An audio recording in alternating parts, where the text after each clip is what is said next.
It's A-N instead of O-N. And I'm sorry, Dylan. Bingo. Very good. Nice.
Mary Jo, you can start. Thank you. Welcome to the League of Women Voters Davis City Council District 2 Candidates Forum. Thanks to all the candidates for participating in our forum. This forum is also sponsored by the Davis Media Access. Davis Media Access is the nonprofit community media center serving Yolo County. Davis Media Access mission is to enrich and strengthen the community by providing alternatives to commercial media for local voices, opinions, and creative endeavors. My name is Mary Jo Bryan. I'm the current president of the League of Women Voters of Davis. As many of you know, both the City of Davis and the Davis Joint Unified School District have moved from at-large elections, where we all vote for city council or for school trustees, to district elections, where we vote for a candidate who lives in the district where we live. The City of Davis map was shown on the screen.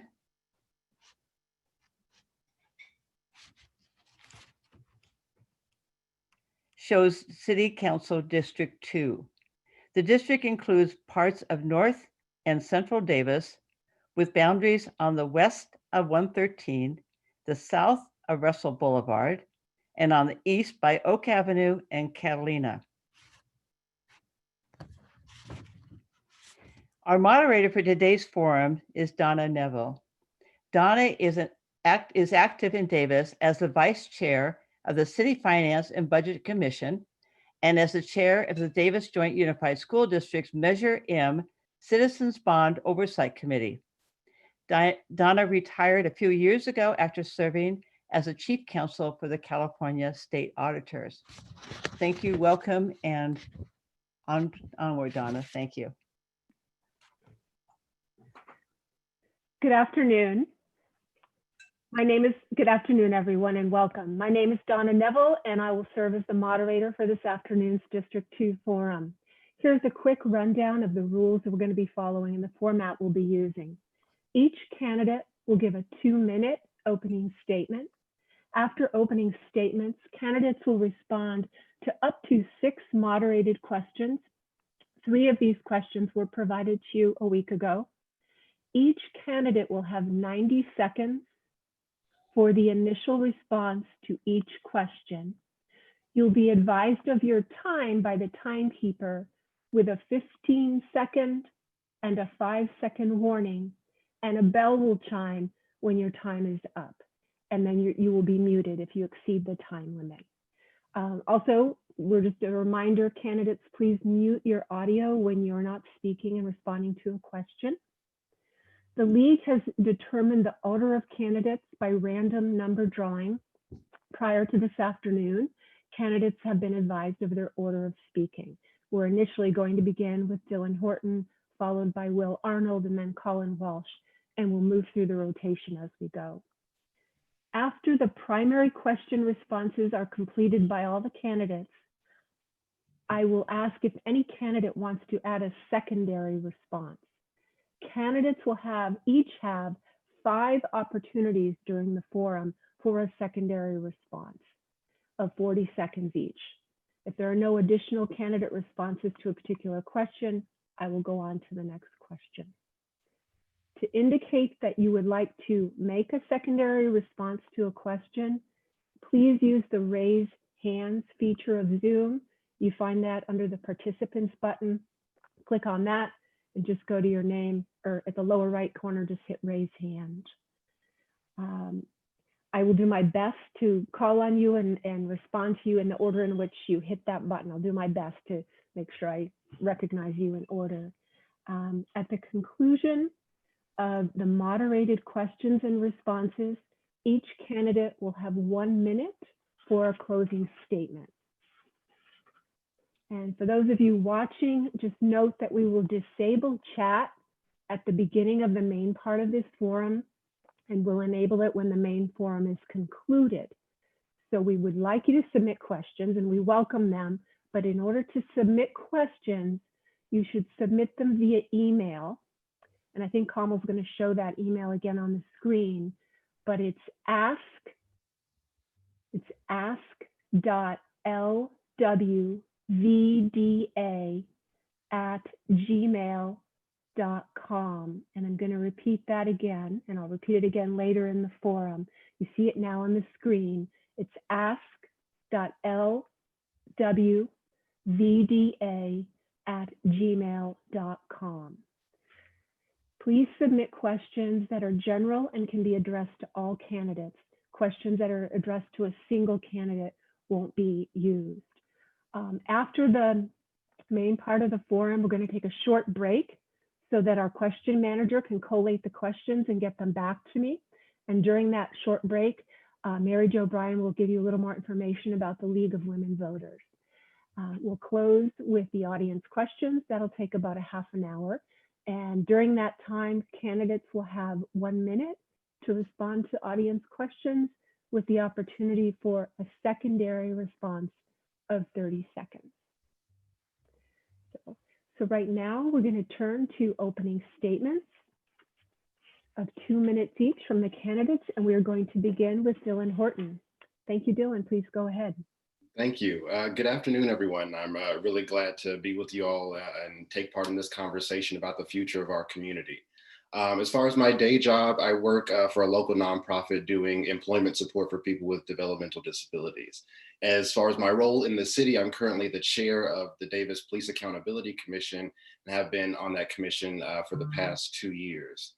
I decided to run for Davis City Council at the beginning of last year because I believe we need, from the top to the bottom of our government, more elected leaders who live closer to the crises affecting many working class Davisites and residents across our community on a daily basis. The crisis of our housing crisis, excuse me, the crisis of our economic downturn and the lack of jobs and opportunity in our communities. And of course, the challenges and continuing crisis that institutions perpetuate in racism in our community, particularly law enforcement in this current time. I'm running to bring that perspective, I think, of people who haven't been in the elected offices in Davis for many years now. And I think we can do better to readily address these issues of the housing crisis, of economic development, of reforming our local law enforcement system so that they can be more inclusive and they can provide a sense of security and safety to everyone in our community. I'm looking forward to the rest of our conversation today, but if folks are looking to hear more information about me and to find more about my background and my priority focuses, they can take a look at dillanfordavis.com. And I know my first name is spelled kind of funny. It's DILLAN, the number 4, Davis.com. And I look forward to the rest of the conversation. Thank you. Thank you, Dillan. And now we're going to move to Will Arnold for his opening statement. Well, thank you. I'd like to thank the League, not only for today, but for everything you do, largely unsung. Now more than ever, your commitment to protecting our democracy is truly vital. I also want to give a huge shout out to all our statewide firefighters, as well as our own Davis firefighters who've joined the statewide effort to keep us safe here at home. And thank you to everyone joining us here today. Your participation gets to the heart of who we are. As a community, we've always sought to shape our policies by the values we share. We have faced adversity before and done so with perseverance, resilience, and innovation, and used challenges to learn and adapt. And although most of what's happening in our country we could never have imagined before, now is no different. I look forward to digging into our local issues today, but I wanted to share a few thoughts to start out. It would be easy to be fatigued, dispirited, and cynical about things right now. Let's face it, things are truly difficult. But there's also a spirit of resistance and resilience that gives me hope, because I know we're not defined by our challenges, but by how we overcome them. Addressing systemic racial injustice has needed to happen for a long time, but as a society, this feels like the first time we've talked this openly, broadly, and honestly. And as a father of mixed race children, I'm encouraged and I look forward to continuing to push this conversation locally. Climate change has been a critical issue addressed by our community for decades, but it feels like it's finally coming out of the shadows and is on the table for all to see. And finally, our national political scene is a mess, and it's hard not to be consumed by it. But I would urge everyone to vote from president all the way down the ballot. Local policy is where we have the greatest personal impact, and it's where we have a chance to push back and hold the line. We need experienced leadership that can effectively advocate for our values. Thank you for being here, and I look forward to this conversation. Thank you, Will. And now we're going to move on to Colin Walsh. Colin, please go ahead with your opening statement. Good afternoon. Thank you to the League of Women Voters, Davis area, for this opportunity today. I have to say I'm so glad the League is back, and I know that that's taken an enormous effort from everyone involved, and I appreciate all of you for doing it. It is so important for our local democracy here. Last Friday, a week ago this Friday, I guess, I went in for a routine gallbladder surgery, but unfortunately a complication sent me into an emergency second surgery, and I only just returned home yesterday morning. I'm thankful to be home with my family after a week at the Sutter Hospital, but please excuse me today if I seem a little less energetic. I'm just so grateful to be here after this unexpected turn. I'm Colin Walsh. I grew up here in Davis. I have 2 kids in the local schools. I take care of my 82-year-old mother, and I've been involved in the city for many years in many different ways. And I would just be thrilled to have the opportunity to represent District 2 as a city council person. And so I hope today to give you some good reasons to vote for me. Thank you. Thank you, Colin. So now we're going to turn to our moderated questions, and the order of responses this time will begin with Will Arnold, followed by Colin Walsh, and then Dillan Horton. The question is, although the City Council will continue to govern all of Davis, if elected, you will serve the voters of a specific district. What are the top needs or issues of your district, and how do you propose to address them? Well, that's a great question. It's one that comes up as I talk to voters in the district. As we all know, this is the first time the city of Davis has done district elections. Both our school board and our city will be elected, not citywide as we have done for decades, but by district. And while you are exactly correct that if elected, no matter where someone is elected from, they'll be making decisions that not only affect the entire city, but could be in the heart of a different district. And that's important to recognize. You know, I was elected 4 years ago citywide in the penultimate citywide City of Davis Council election. And I had broad support from throughout the city. And I still am very pleased to have support of my entire city council colleagues and many folks throughout the district.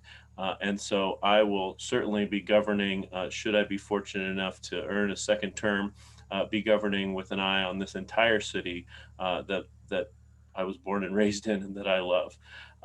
Although Davis is not as split up as many other cities in terms of need. There are some needs that that folks in our district have recognized. Homeless camps that are around our district, that's one of them. Maybe I'll use my opportunity to talk some more about the district needs. Thank you.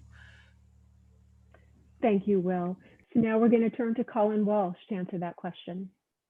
Thank you. In listening to community members during my grassroots campaign, the issues I'm hearing most frequently are concern for the economic viability of our downtown and concern for our stores, the impacts of people camping in our neighborhoods, and residential property crime. Those are definitely three repeated themes. I'm also talking to voters throughout the town, and what I'm hearing from voters throughout the city is concern for the city's financial health and a desire for transparent and accessible government process. And I'm hearing that from across the city, really. Thank you. Thank you, Colin. And now we go to Dillan Horton. Please go ahead, Dillan. Thank you. I believe that it's really important for council members elected after this election to really see the entire city as something that they are responsible for and making policy for. I think there's no situation, even if something is entirely located outside of the district one is representing or one was elected to, there's no lower degree of responsibility that you have as a council member to make good policy for the entirety of the city and for the city's future.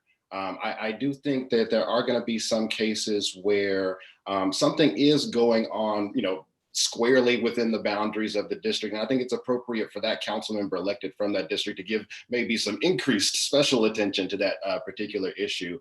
But I don't believe that there's any issue in Davis, regardless of where it's located in town, that would warrant less attention from a city council member just because of the districts. I think we serve the entire city, we make policy for the entire city, and that's how a council member should organize their thoughts and actions. Thank you, Dylan. Does anyone wish to make a secondary response? I'm not seeing any raised hands. Just want to be sure. Okay, then I'm going to move on to the next question. The next question is, what is your position on reallocating public safety and police funding in Davis? And please include specific examples. And this time our order of response will be Colin Walsh, Dillan Horton, followed by Will Arnold. So please go ahead, Colin. Thank you. I believe this is a discussion that we should be having. It's a discussion that needs to involve our police department, our community members. It needs to involve our commissions. It's something that really, the time has come to talk about it in some deeper ways. There are some positive examples out there. In Eugene, Oregon, the Cahoots program has been operating since 1989 and seems to be having really good outcomes with vans of medical and professional service folks that are diverting things from police interaction. I would love to see something like that explored either at a Davis level or possibly at a county shared services level. And these are the kind of things that we need to talk about, but it's a conversation that needs to happen as a community. While I appreciate the ideas that other council candidates have put forward, I view this as the type of thing that is not for one person to lay out just how to do alone, that this is something that we as a whole community with all of our great expertise and and the participation of the police department itself especially need to be involved in deciding how to go forward. Thank you. Thank you, Colin. And now we go to Dillan Horton. Thank you. I think this is a conversation that we've been having in a number of different ways in communities across the country. You can see pieces of this in John Lewis's speech as a much younger man at the March on Washington a number of decades ago.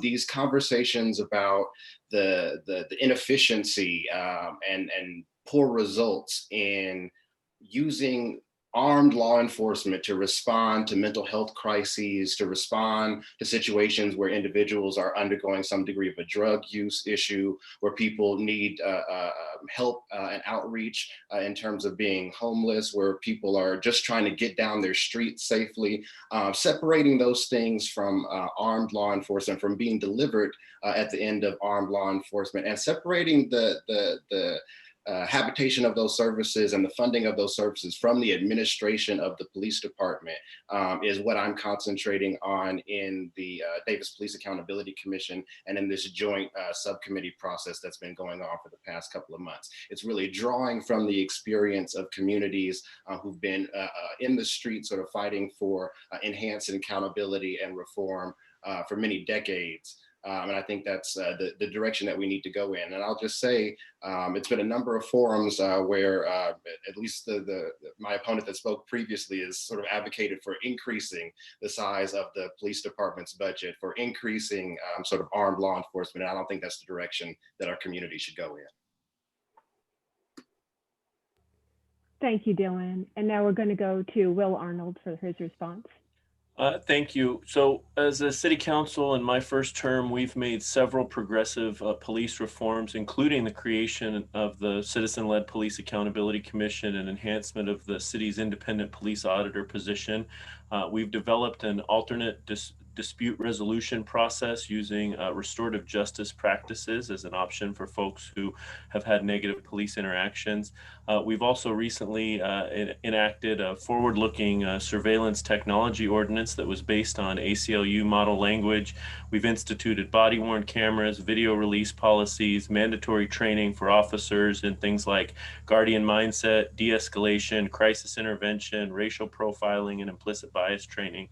But specific to this question, we've also taken important steps in my first term in strategically reinvesting the police department budget. The last 3 positions we've added to the department: our homelessness outreach coordinator, a police services specialist to provide further support for homelessness outreach, and our only position added to the entire city staff in our 2020-2021 budget was for mental health crisis intervention services in conjunction with Yolo County HHSA to respond to calls about folks experiencing a mental health episode. These are concrete actions that we've taken in my first term on the council to do exactly what the question asks. Thank you. Thank you, Will. And I do see that, Dillan, you have your hand raised to give a secondary response, and Will, you'll have a second opportunity right after Dillan to respond secondarily as well. Thank you. I think this is, truly a question of leadership to a certain degree. By my observation, a number of the items that Councilmember Arnold has routinely sort of bragged about as police reform efforts that he's been involved in over the past couple of years have been sort of efforts pushed on the city by community advocates or pushed through the city council by other city council members. So I guess my more direct question would be, if the council member could respond to it, which specific police reform efforts has he been directly involved in? Which reforms can we attribute directly to his specific leadership? Well, I appreciate that question from Dillan, and he's describing exactly how effective policymaking happens. You take input from community members and stakeholders, you engage stakeholders, and you craft policy, and then you support it with your vote. And I'm very proud of my involvement in that process, including bringing stakeholders who initially were not excited about the idea of a police accountability commission, for example, not in favor of things like this surveillance technology ordinance, engaging stakeholders, bringing them along, crafting effective policy. That's exactly the leadership position I've taken, and that's exactly how it ought to work. Thank you, Will. And I'm not seeing any other raised hand. So I'm going to move on to Dylan. Did you raise your hand for another secondary? No, thank you. I'm going to move on to the third question. What more can the city do to curtail climate change? And this time the order of responses is Dillan Horton, Will Arnold, and Colin Walsh. So please go ahead, Dylan. So what I think what I've at least focused on, there's a whole lot that the city can do to combat climate change, but just what a little bit that I've tried to focus on is trying to make sure that the city is doing its part in contributing to a more sustainable climate here in the city.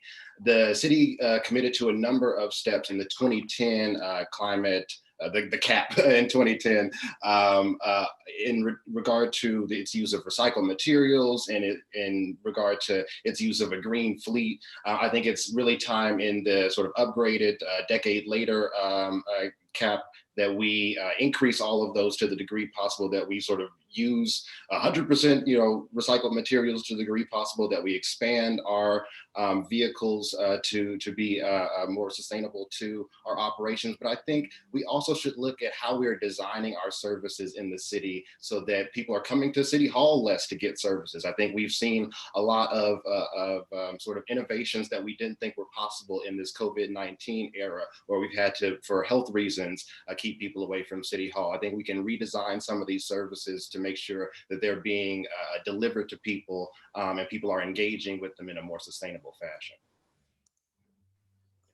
Great. Thank you, Dylan. And now we're going to move to Will Arnold. Well, thank you for that question. It is critical. This is the question of our times. The City Council has declared a climate emergency and have been pursuing environmental sustainability. It's an identified major goal of mine and of my council colleagues. This includes reducing our carbon footprint and achieving measurable GHG emissions, implementing the community's climate action and adaptation plan, as well as coordinating with organizations to promote sustainable programs and projects such as the Valley Climate Action Center, Cool Davis, UC Davis. We're also currently updating our CAP plan to incorporate climate resiliency and incorporating climate resiliency across all council actions. I would say one of the most important actions we've taken in my council term of any action we've taken is creation of the Valley Clean Energy Alliance, which is a locally governed energy provider, and supporting its effort to deliver clean energy options to utility customers.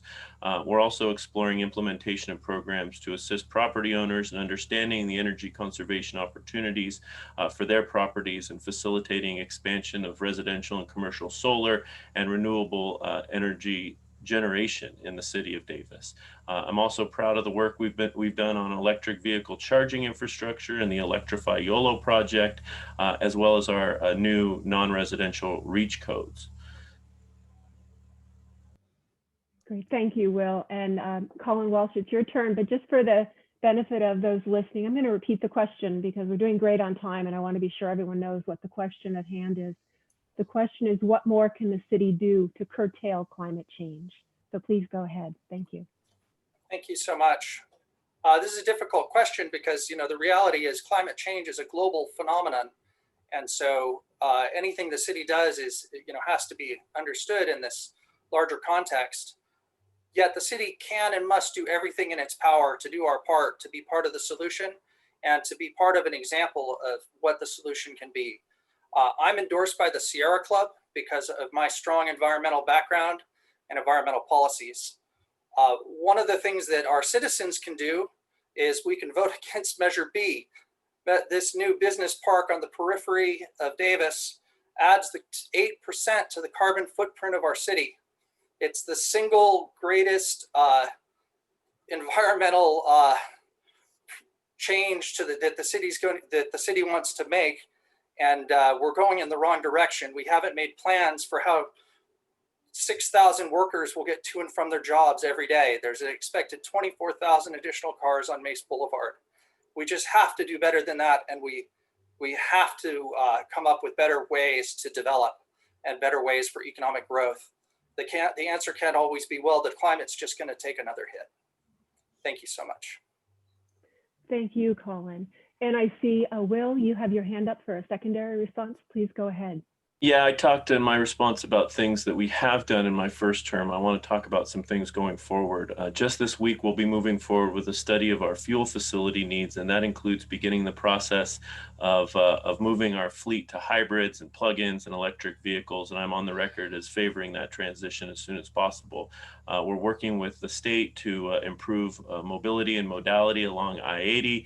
And today it's 90 degrees in October with smoke-filled air. So I believe our efforts must include bracing for the impacts of climate change that are here now and ensuring that the most vulnerable among us are protected. And I'm proud of what we've done as a council, including the respite center and other things to protect those in need.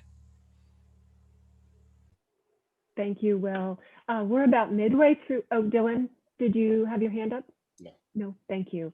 We're about midway through our questions, and I just want to repeat the email address one more time for those who may be watching or listening in case you want to submit questions. We will be taking questions up until 2 p.m. And the email address that you should use is ask@lwvda@gmail.com. That's ask.lwvda@gmail.com. Please submit your questions, make them applicable to all of the members, all the candidates, and we'll be answering questions between 2 and 2:30 today. So I'm now going to move on to the fourth question. The recently developed downtown plan will affect all residents of Davis, and the new council will be responsible for its implementation. What is your understanding of the status of the downtown plan, and what are your top priorities for implementing it? And the order of response this time is Will Arnold, Colin Walsh, followed by Dillan Horton. So please go ahead, Will.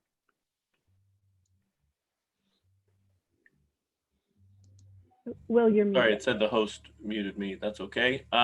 So currently, city staff and our consultants are working on the environmental review process and addressing public input, as well as finalizing the water assessment and traffic study.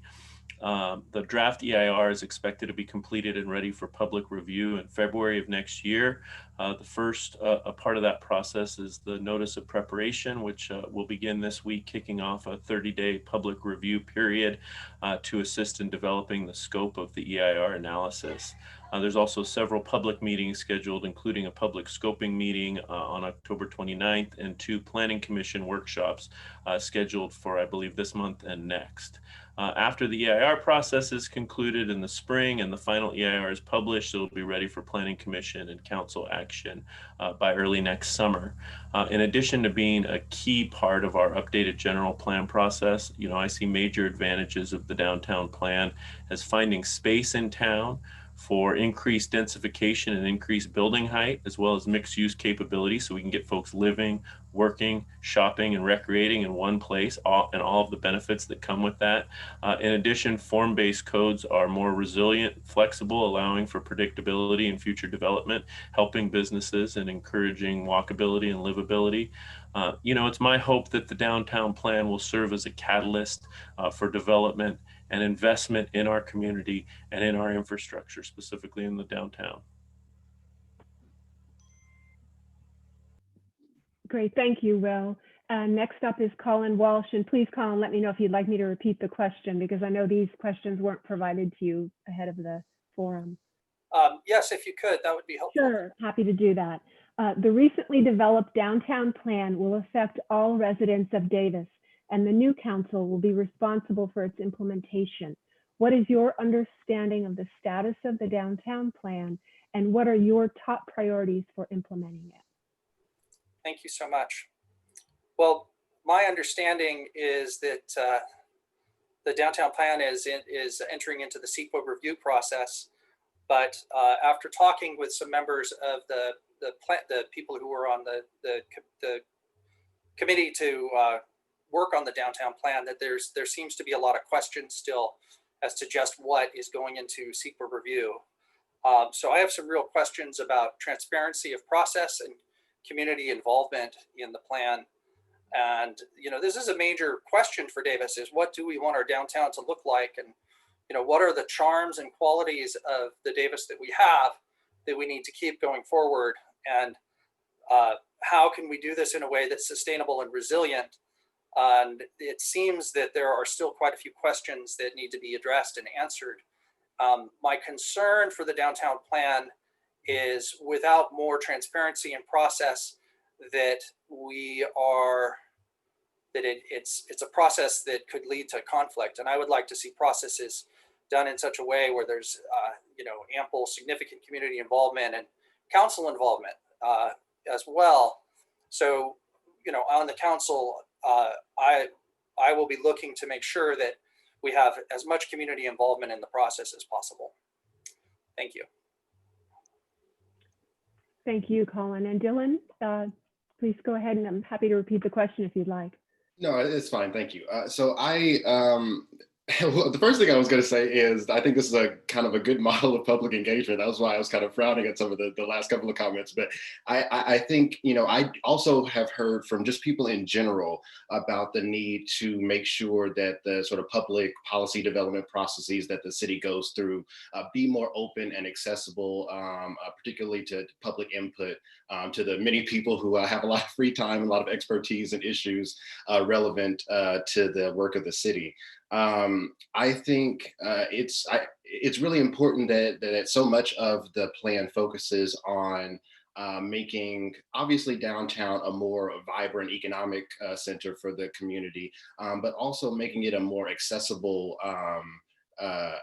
center for the community. I held a number of roundtables before I started the campaign, and one of them was on senior issues. Actually, one of our hosts here was a participant in that roundtable. But a lot of our conversation in that roundtable focused on transportation access to downtown. I was a little surprised. And so I think, number one, we have to be sure that people can access downtown and get there and get out and be able to participate in what's going on there. If you don't have easy access to downtown, you have a real serious limitation to your participation in the Davis experience. So making sure that it is a place where we can have more mixed use, we can have more accessibility, I think is all something that we should support. Thank you, Dylan. I am not currently seeing any raised hands for secondary responses. I did see one before, but not raised now. Does anyone want to make a secondary? No, that was a misclick by me, sorry. Very good. No worries, just checking. Excellent. So we're going to move on to the fifth question. The city faced, and I should explain that the order of response here will be Colin Walsh, Dillan Horton, followed by Will Arnold. The question is, the city faced financial problems before COVID-19. How can it dig out of an even deeper financial hole now? And Colin Walsh, please go ahead. Thank you. Well, I commend the city for taking some necessary action to respond to the projected 20 million loss to the city revenue with reductions to programs, projects, and furloughs and city staff. We'll need to monitor this very closely and be proactive to assure a positive physical health for our city. Talking with local downtown business owners and our community and hearing such concern for the downtown, I do think that even in while we are cutting and making these difficult choices, and believe me, there are going to be difficult choices, we also have to be ready to make investments in key places to make sure that our things like our local businesses survive and can thrive coming out of this. So that's my perspective on the economics for our city. It's going to be there's going to be a real tough challenge. Thank you, Colin. And please go ahead, Dylan. Thank you. Similarly, I support some of the actions that the city took earlier this summer to sort of push back a number of infrastructure projects and to push back a number of hirings for city positions that would have increased the sort of financial mandate of the city in a time where we definitely didn't need something like that. I think similarly ongoing, we're going to have if the crisis, from a healthcare perspective continues to be as it has been for the past couple of months, we can assume that the economic area of the crisis is going to continue.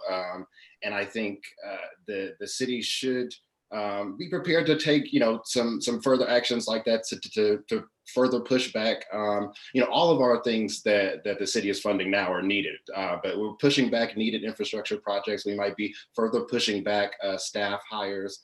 I do think that the city council members at the very least should outline some principles and areas that they're not willing to go. And at least for me, that means, the cuts to our most critical services and the sort of most bedrock promises that we've made to our staff who've stood by us in public service throughout all of this crisis. That's definitely things like retiree medical. So I think cuts to our, most critical staff, and our most critical services, and staff benefits, I think are lines that I wouldn't want to cross as a council member. Thank you, Dillan. Please go ahead, Will Arnold. Thank you. So this is something I'm very proud of in my first term on the council. Our budget is more secure now, even despite the current economic challenges that we're facing. When we faced the Great Recession about a decade ago, we made some deep cuts to our city budget, including reducing the number of folks we have on staff. And those were very difficult cuts that were made. But since then, in the good times, many of our other neighboring jurisdictions hired like crazy. And the city intentionally was very prudent about hiring. And we've only been hiring one position a year. The only exception being firefighters that we hired that actually ended up saving the city money because it reduced the overtime burden to the city. And that's something that I think we should all be very proud of our city. We also were able, as a result, we were able to face this current economic crisis without having to resort to any layoffs. We were able to achieve some of the budget reductions that were necessary through agreed upon furloughs with our bargaining units, which not all cities were able to say that, and some had to go the route of layoffs. And so I'm so glad that the work we've done ahead of time to be prudent in our budget has allowed us to forestall some of those major deep cuts. And I just raised my hand so I can continue if I may. I was told that was an option. That was So I would say that, of course, I'm somebody who believes in upholding and standing by our commitments. So that is something that is off the table. Some commitments we've made to our employee groups are off the table, and if we're gonna touch those in any way, it's got to be through mutual agreement with our employee groups. And I would just say quickly with regard to the business community, this Healthy Davis Together initiative with UC Davis, a big part of it is to help support our local businesses in this tough time. We've also instituted Open Air Davis, which is these weekend street closures, as well as other strategies to help our downtown businesses in this incredibly tough time. Thank you. Thank you, Will.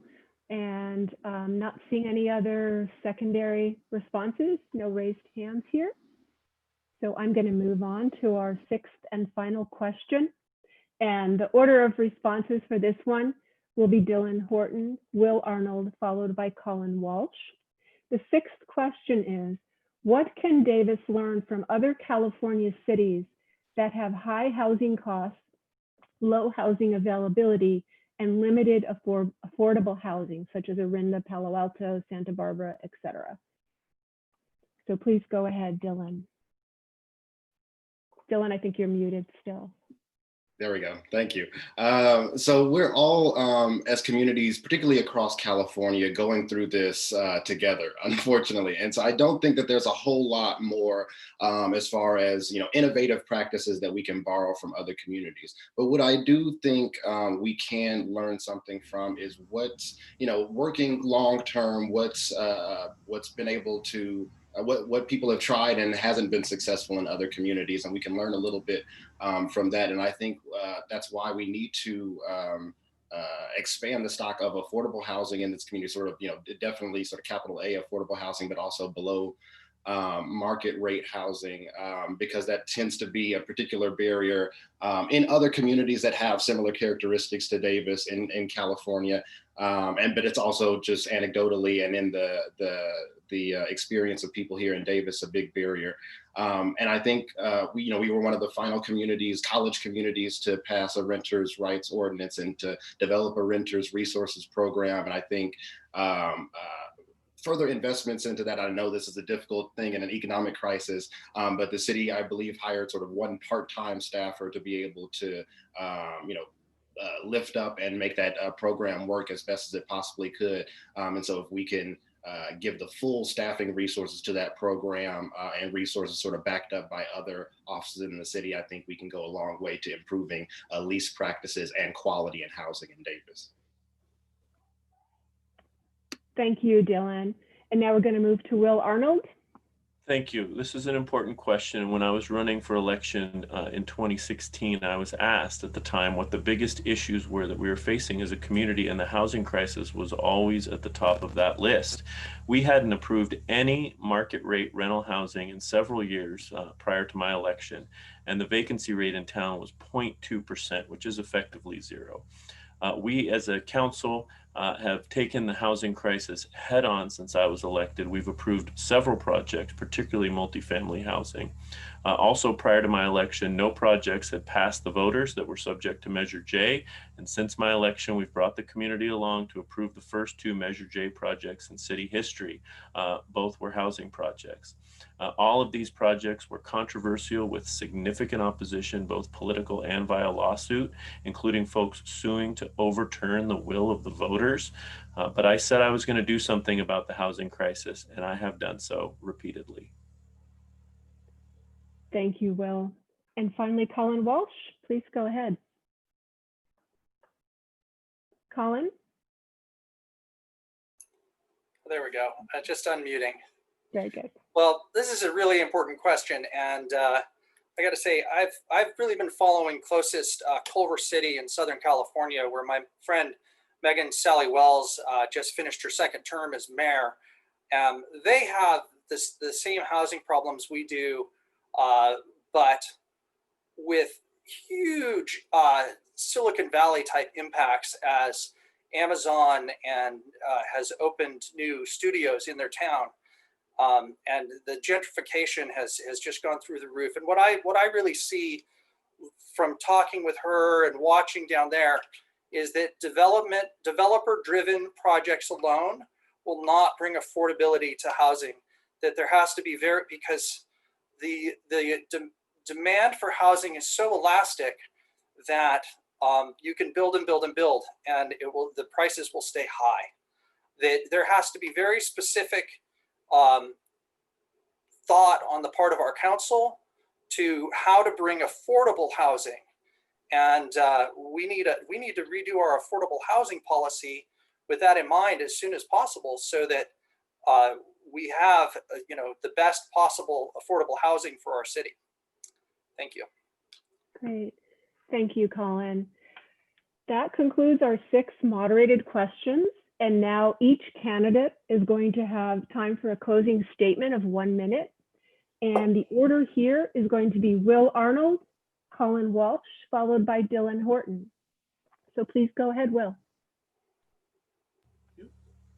Well, again, thank you to the League for hosting and to everyone who joined us today.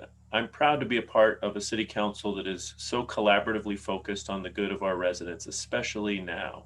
We don't always agree, but we listen, learn, and at the end of the day, we put what's best for Davis families first and foremost. That's why I'm especially honored to have the trust, respect, and support of every one of my Davis City Council colleagues.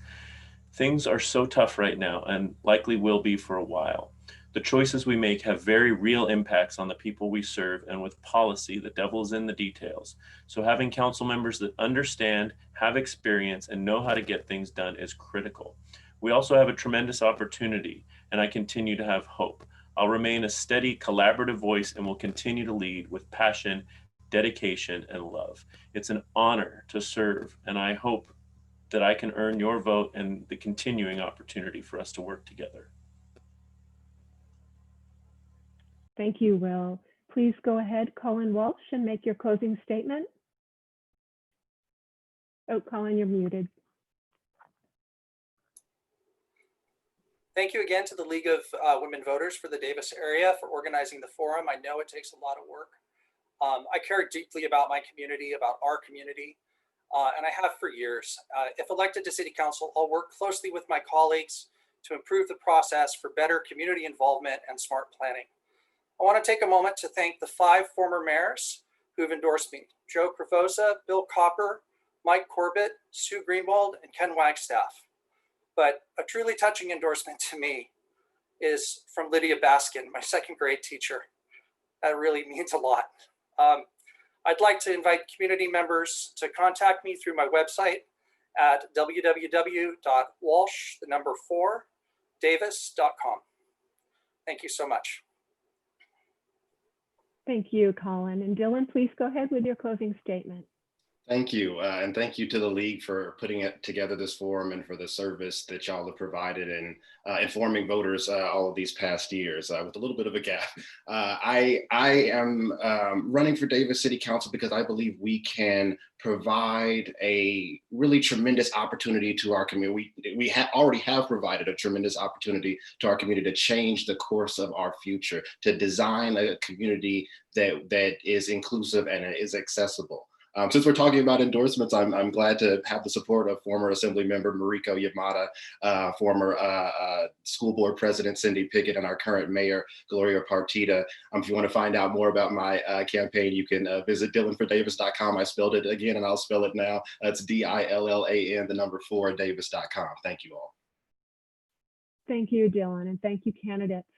So it is now just about 1:50. And we're going to have a brief interlude while we assemble and collate the questions that have been coming in. And during this time, you're going to hear a message from the League President, Mary Jo Bryan. She's going to provide a little more information about the League. But those who are here listening and watching, please stay tuned. We will be coming back on. We'll be here, but we'll be coming live again after 2 o'clock with questions and answers from the candidates. So if you still have a few more questions you want to submit, again, the email is ask@lwvda@gmail.com. And we'll be accepting those till just about 2 o'clock, and we're working hard to collate them and come back to you. But I'm going to turn it back over to Mary Jo for some more information about the League. Thank you. Thank you very much. Am I on? Can you hear me?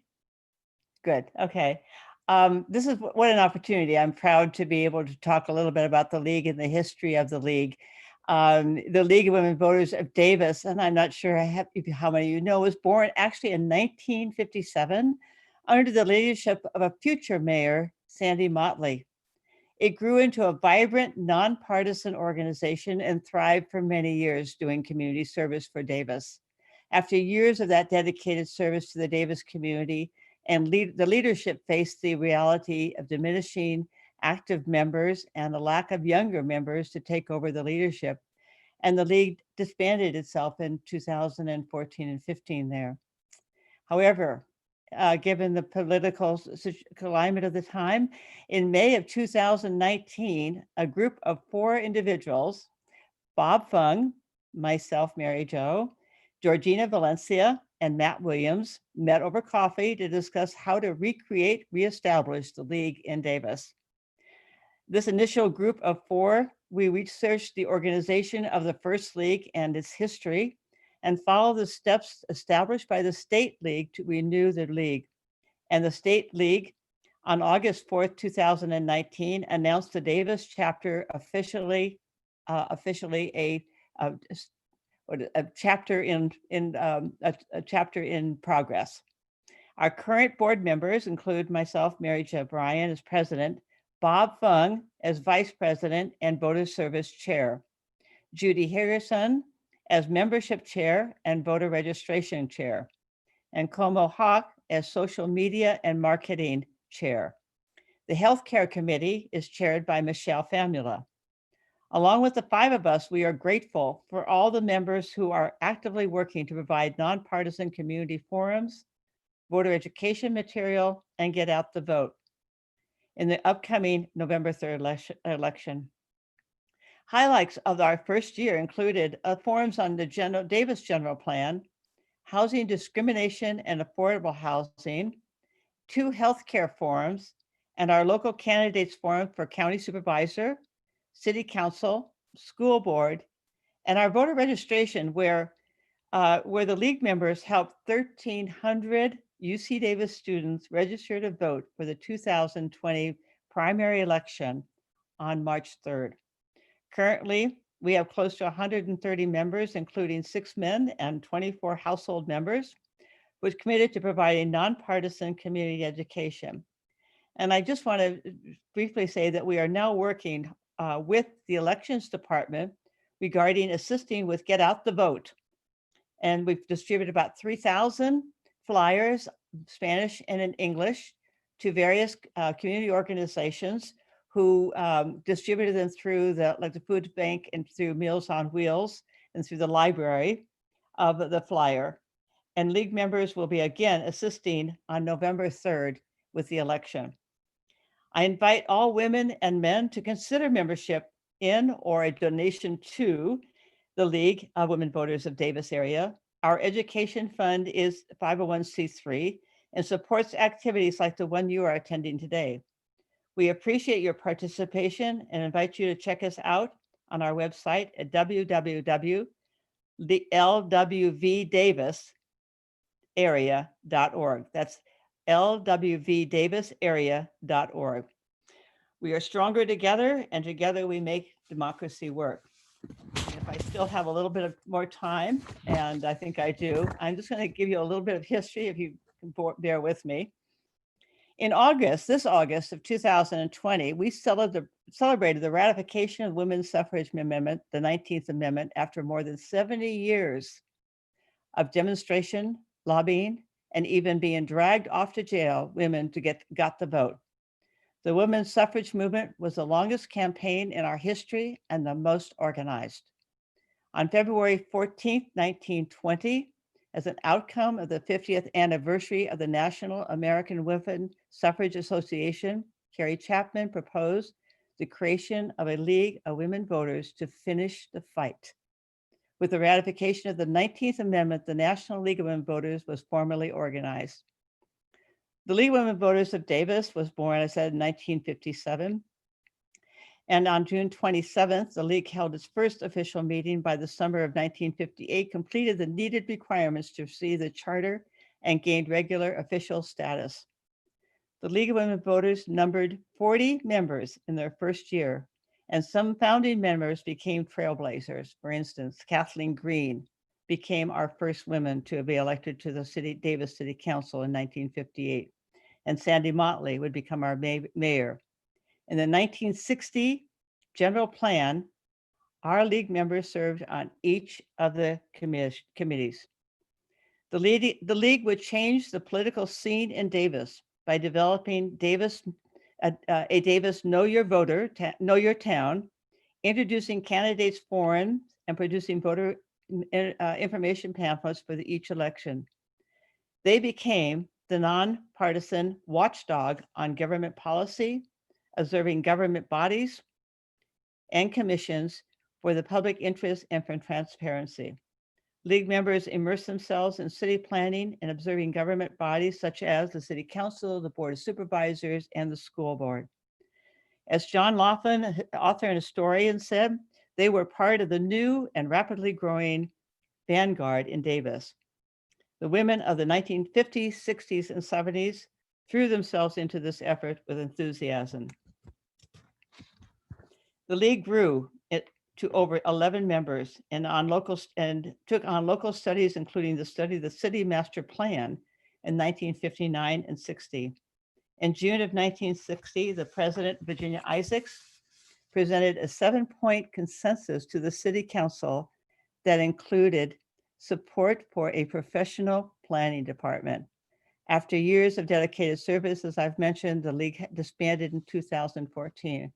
But my heart goes out to the women that began the League. I joined in 1973 when my family came to Davis. And I worked under such people as Sandy Motley, Peggy Epstein, Donna Lott, Charlotte Sobeck, then Musker. And those women provided me with the leadership training and with the spirit to belong to the League ever since then. So I really am proud to be a League member and to see the restart of the League. But I'm also so proud of the men and women who have joined me and in doing this work. The tremendous, to put on this candidates forum took a lot of time and effort, and we've got some wonderful members that are active in helping to do this, and we really could use some more. And we have a website, and we have an email, and we've got Twitter, and we've got Facebook, and we're really trying to reach out to more people and to be able to introduce the League to them and to their younger members and their families. So thank you very much. I'm not sure if you're ready. Are you ready with questions yet? Thank you, Mary Jo. I'm still waiting just a little bit. I think there may be a lot of questions coming in. And so if you have more information you want to provide, that's great. I'm also happy to exercise moderator's prerogative and throw out a couple of questions of my own as we wait, Sure. whatever you would Yeah. like. I said what I have developed, so, and I didn't think I'd ever get through all of that. So I'm very, very thankful that I did. But but the League has had everything that I said they did back in the 1950s, 60s, and 70s. We are still doing now, and so we look forward to being able to carry on the tradition of the League of Women Voters in Davis. So, Thank so you. if you have questions, Donna, or whatever, that would be Great, fine. thank you.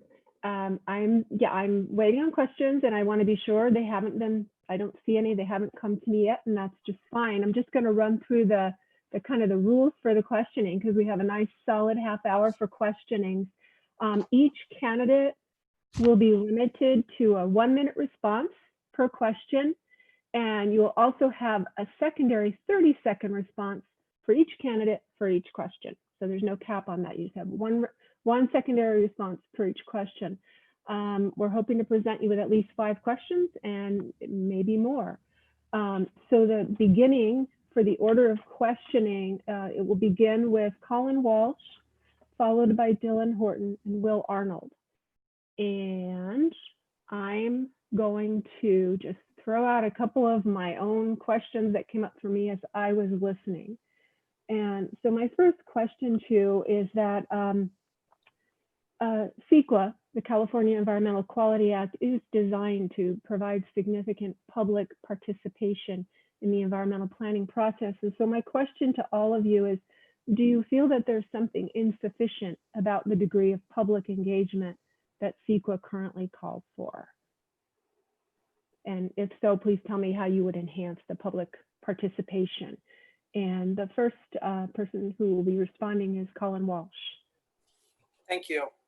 So CEQA has a lot of good public comment opportunities to it, and a lot can be done. A lot depends on how it's implemented. You know, there was a whole question around the DISC. What type of an update would happen, and the different types of updates allow for different levels of input. So within CEQA, there's a lot of input, but there's also values judgments that are being made by consultants as staff about how public input gets made. But probably the biggest single thing is, what is the project that's being put into CEQA in the first place? And if there's not good public input into the project before CEQA starts, that's where the biggest problem is. Thank you. Dillan Horton?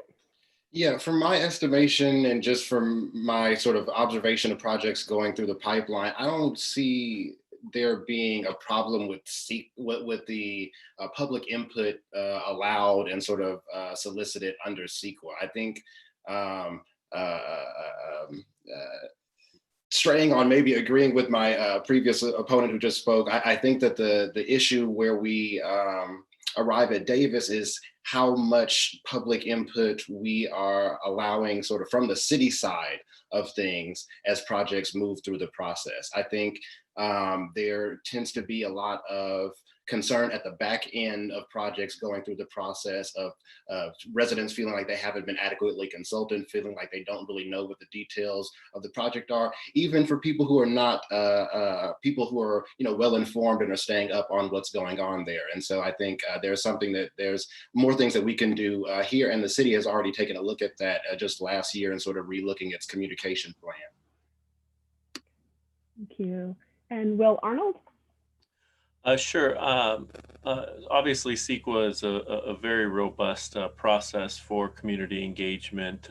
It starts with a robust engagement process with regard to the scope, even that you'll be looking at in the CEQA process, as well as once that draft EIR is created, there's further opportunities for folks to weigh in on the varying impacts and provide written input that will be a part of the official final document. It is quite a robust process. Folks have used it as a way to slow down a process that if they are predetermined not to like the income. That's not specific to Davis. That happens everywhere. And so I know that our state leaders have been looking at CEQA reform and ways to ensure that we meet, for example, our housing obligations and don't allow folks to use the CEQA process as a de facto block to needed housing, for example. Thank you. And I'm not seeing any raised hands for follow-up on that question. So I'm going to move into some of the audience submitted questions now. And the order of response this time will be Dillan Horton, Will Arnold, followed by Colin Walsh. So the first question is, the relationship between the city and UCD is critical to the future of Davis. What ideas do you have to improve this relationship? And please go ahead, Dillan. So yes, the relationship between the city and the campus is definitely critical to our city's future and its past and its present, and all parts of what goes on here in Davis. And I think as far as improving that relationship, we have to be on the same page as far as goals. And I think that's what's been a sore spot in the past couple of years or so, in that the incentives and what sort of pressures are on, say, the chancellor's office are not the same pressures, and in fact are often pushing in different directions from the pressures that's on a city management office or the city council. And so we're moving in a direction where we're at least somewhat on the same page about the expanding the availability of housing on campus. I think we need to get further on the same page about the affordability of that housing on campus, but I think it's exploring opportunities like that where we can move forward together on shared goals. Great, thank you. And Will Arnold, please go ahead. Thank you. Our relationship with campus is absolutely critical to our community. UC Davis has been around longer than the city of Davis. So in many ways, the campus and the students predate the city. So I'm very proud of some of the work that we've done to improve that relationship since in my first term on the council. I would say this MOU that we reached with the university with regard to housing is very important. It was a landmark thing that put some real teeth behind addressing the campus, adequately addressing and frankly living up to its previous commitments to house students on campus. They committed to 100% of the new student enrollment, as well as achieving something they have long promised, which is 50% of students being housed on campus, and then putting some real teeth behind that. Great, thank you, Will. Please go ahead, Colin. Colin, you're muted. Thank you. Any good relationship takes nurturing over time. So, we have to start up front with good communication lines, and we have to be persistent in maintaining those communications with the campus. I mean, the city of Davis has this enormous institution, one of the largest employers in the whole state of California, just across the street from us. The impacts that the decisions are made at UC Davis have on our town can be tremendous. And so we need to be, we've had lower moments, we've had better moments. We're doing better than we had been, but we have to be vigilant and keeping that relationship moving forward. And the teeth in making sure that housing happens, that there's some question there, and we really need to make sure that housing really does happen and at an affordable rate. Thank you. Great, thank you, Colin. And I see, Will Arnold, that you have your hand up for a secondary response. Please go ahead. Thank you. I'd be remiss in talking about the campus and not mentioning the Healthy Davis Together initiative. I mean, ensuring the health and safety of our community is absolutely our most important job. And we're working in close partnership with the university to help protect all our community members. This includes robust testing, contact tracing, and utilizing the experience and resources of the university and the UCD Med Center to assist us during the pandemic. And messaging, education campaigns to impress the need for responsible behavior. That's a critical partnership that I'm very proud to have been a part of. Thank you, Will. Dillan, I see that you have your hand raised for secondary. Please go ahead. Yes, I need to start exploring this opportunity to add more time to myself. One thing that I think we need to go forward on and increase partnership with the campus is on our economic development. You know, the sort of bread and butter of economic development for any community is trying to draw on or amplify really its pull factors. It's, you know, what reasons do you have to start a small business or a company in town? And we need to work better with the campus in creating and developing those opportunities. Great. Great, thank you, Dillan. And I'm not seeing any other raised hands. Great, so I'm going to go on to the next audience question. These are great questions, so thank you, audience members. Scrolling through them, I'm going to, so the next one I'm going to ask, the order of response will go from Will Arnold to Colin Walsh to Dillan Horton.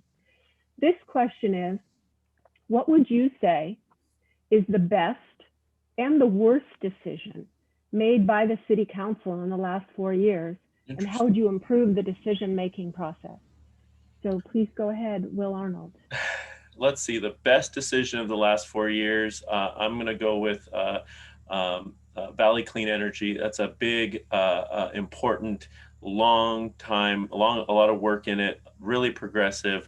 I'll note that the same night that we dealt with that issue, the turkeys, was also at issue. And of course, that's the one that all the media, regional media covered, except of course the Davis Enterprise. They were on top of the real important issues of creating the VCE. And I'm just so proud of that. We've done a lot of great things on housing too, but I would say the one single thing. The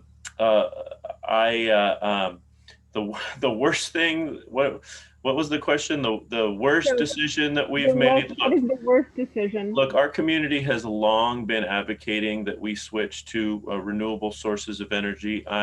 When we had an opportunity that presented itself, we jumped at that opportunity. It would provide resources for the city. I'll raise my hand and give up my time, but I'll make sure to finish that. Thank you.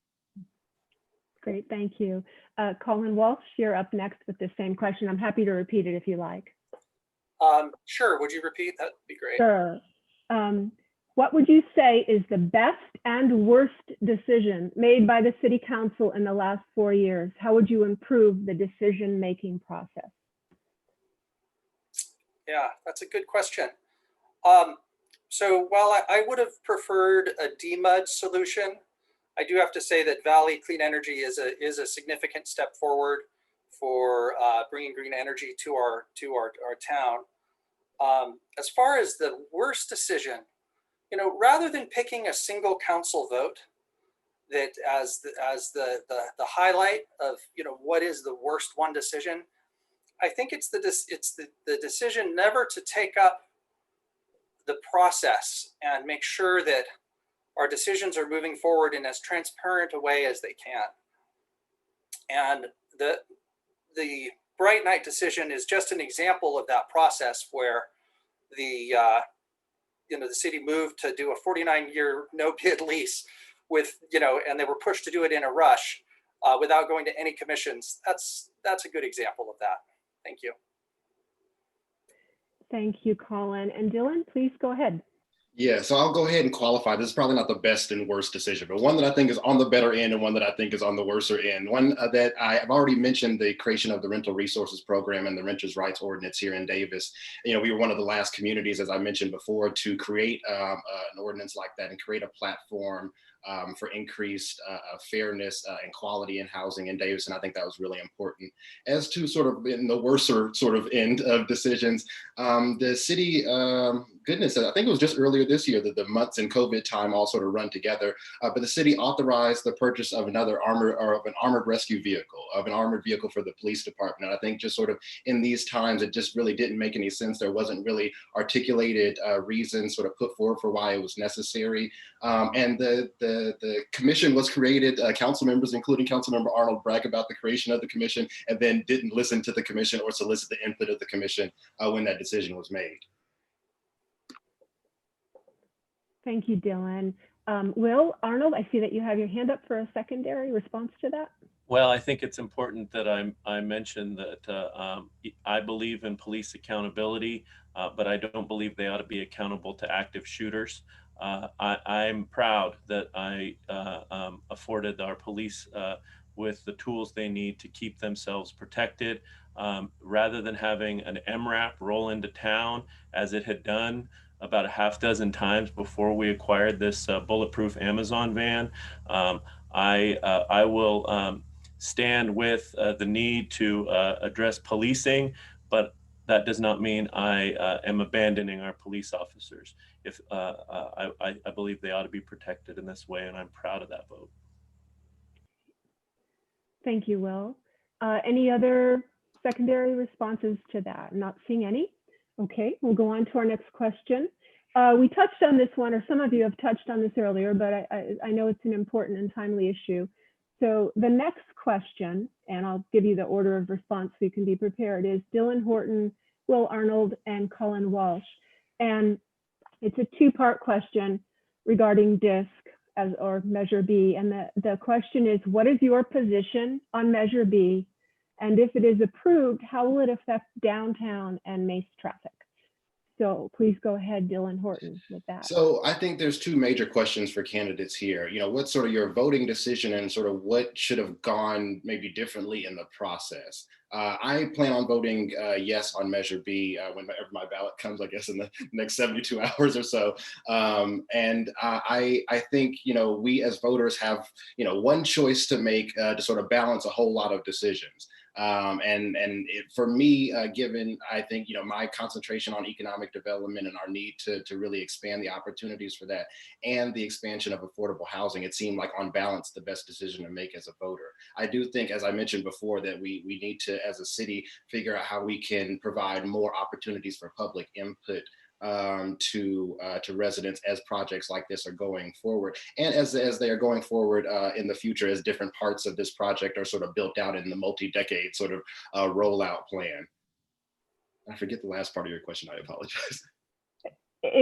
Well, how will it affect traffic in downtown and in the Mace area? Yes, so just consider me raising my hand just for a little bit extra time. Okay. In that I think those are a little bit hard to picture out. I think a lot of folks are concerned about that for reasons, that directly go back to, recent Davis history and the build out of some other business sort of developments. And I think the city needs to, number one, figure out how it can make sure that public transportation is as accessible to that spot as possible. But if there are sort of trouble spots, as it is building out over many decades, the city should work to address that between downtown business owners or business owners across the city and business owners looking to be a part of the project.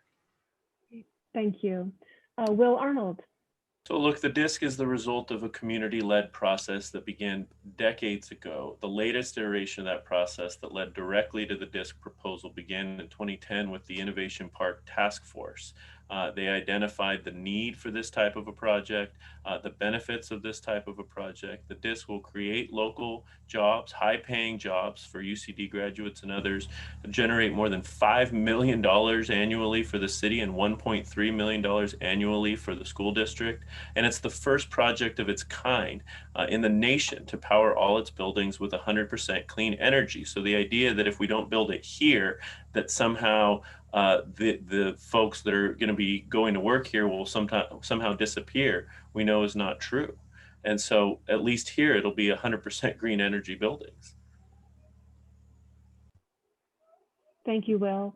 And Colin Walsh, please go ahead. Thank you.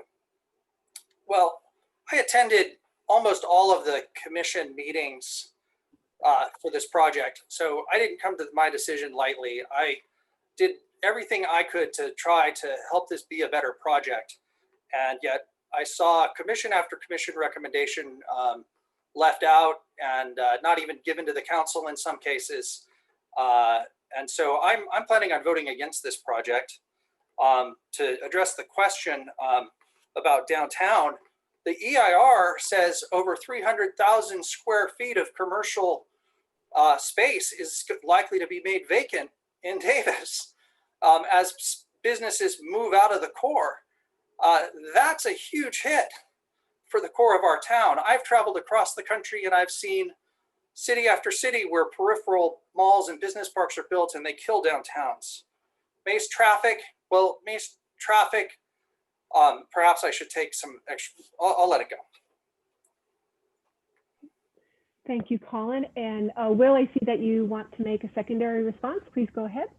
So look, I just will say in conclusion that, I think that DISC is an incredible opportunity for Davis to be a leader in our world, to provide high-paying local jobs, to adding to that the clean energy and affordable housing commitments and economic development and city revenue benefits of the project. I believe it's an opportunity we really ought not miss as a community. So I'm urging folks to vote yes on Measure B. Thank you, Will. And Colin, I see that you want to make a secondary response. Please go ahead. Thank you. Yeah, so traffic, it's going to put 24,000 additional cars on Mace. That traffic is the major part of increasing the carbon footprint of Davis by 8%. You can do all this talk about green buildings, but as long as people are driving there from out of town, this is not a green project. And all estimates are that people are going to be driving in from out of town to be working in this project. It's not a green project. So that's why I have to oppose it. Thank you so much. Thank you, Colin. Next question, and the order for responding will be Colin Walsh, Dillan Horton, followed by Will Arnold. This question is, how would you address the housing needs of groups such as intellectually or developmentally delayed adults and homeless individuals? And so, Colin, you are first up on that. Would you mind restating the question? Sure. How would you address the housing needs of groups such as intellectually and or developmentally delayed adults and homeless individuals? Well, that's not an easy question. There's a lot of challenges to addressing both of those. The Creekside that just opened will provide some housing for that can help with some of the homelessness issues. I'm concerned in how the city does get involved in this. Renting 40 new apartments without good oversight seems like a real could be a challenge. Yet at the same time, I'm glad that the city is acting. So I don't know. I talk with my friend Harmony, who works at the shelter all the time about this, and it's just clear to me that we need a lot more thinking and a lot more work on this altogether, and we need to include our groups like the shelter in those conversations. Thank you. Thank you, Colin. And Dillan, please go ahead. Thank you. Yeah, at the end of the day, this is a supply problem. I mentioned in my opening statement that I sort of for my day job, I work supporting people with developmental disabilities. And, working with a number of my clients, the sort of prospects of living independently, which is a big goal for a lot of people, is really curtailed or really pushed way years far into the distance because of the lack of availability of affordable housing in our community. So number one, as I mentioned, in our sort of housing topic, we need to drastically expand the availability of affordable housing in Davis, but also below market rate affordable housing. And we also have to look at the diversity of housing options that are available. I know there were a number of my clients that had some very particular housing needs as far as like where that was situated and sort of how it was set up, and sort of making sure that there's not only a broader availability of affordable housing, but also a broader availability of affordable housing in different types is essential to making sure that everyone in Davis has access to quality affordable housing. Thank you, Dillan. And Will Arnold, please go ahead. Well, thank you. This is an incredibly personally important question to me. My oldest son, Reese, has a developmental disability. He's in 7th grade now, distance learning at Holmes. But I talk with my wife a lot about Reese's future and housing and services that he'll have access to in about 6 years or so when he turns 18 and is an adult and beyond that. And I'll give a shout out to Summer House. I used to serve on the board of directors at Summer House for several years. This is a nonprofit organization in Yolo County, and there's a physical house both in Woodland and one in Davis that provides housing and services for adults with developmental disabilities. They just do great work, and I'm so proud to have been a part of that too. This is something very important to me. Thank you. Thank you, Will. I see, Colin, that you have your hand up for a secondary response. Please go ahead. Oh, sorry, I actually didn't mean to have my hand up. Okay, great. Then we will go to the next question. And the order for responses will be Dillan Horton, Will Arnold, followed by Colin Walsh. The question is, what more can Davis do to increase racial diversity in city government? So please go ahead, Dillan. Well, you could elect your first African-American person to the Davis City Council. That's the way you could start. I really didn't expect this question, sorry. We can start by diversifying the boards that sort of govern our local governments, but also we can start by making sure that diversity is a priority. And making sure that, in our hiring process in the city. Services that are delivered to a diverse community by diverse city staff are often the services that are best, set to meet the needs of the community and are most accessible to the community. So I think we do need to, number one, as I said before, make sure we're diversifying our local elected boards, but also making sure that diversity in a number of areas, in economic class, in race, and in gender, in sexual orientation, making sure that diversity in those categories is a priority in hiring and city staff. Thank you, Dillan. And Will Arnold, please go ahead. Sure, and I of course would add diversity of ability to that list. Of course, I'm incredibly proud to be the only elected representative in the entire county at any level who has a physical disability, and I've been told by many folks how important that is for representation of folks with disabilities, or just seeing someone who looks like them in this elected office. Folks with disabilities are often assumed to be to have limits beyond just what is obvious. I would have, when I was a kid, folks would talk very loud to me as if I maybe couldn't hear them for some reason, even though it was just my arms were short. So seeing someone, in elected office who has the lived experience of someone with a disability is so personally important to me as the father of 2 children with disabilities and somebody with a lot of friends with disabilities. That's been something that's been so critical to me. Thank you. Thank you, Will. And Colin Walsh, please go ahead. Thank you. Well, this really goes right to a central theme of my campaign of community involvement. And one of the places that this can be best implemented is in how we recruit for our commissions and city committees. An advertisement in the enterprise reaches a certain demographic. We really need to go further and do more to seek a wide variety of involvement in our city commissions.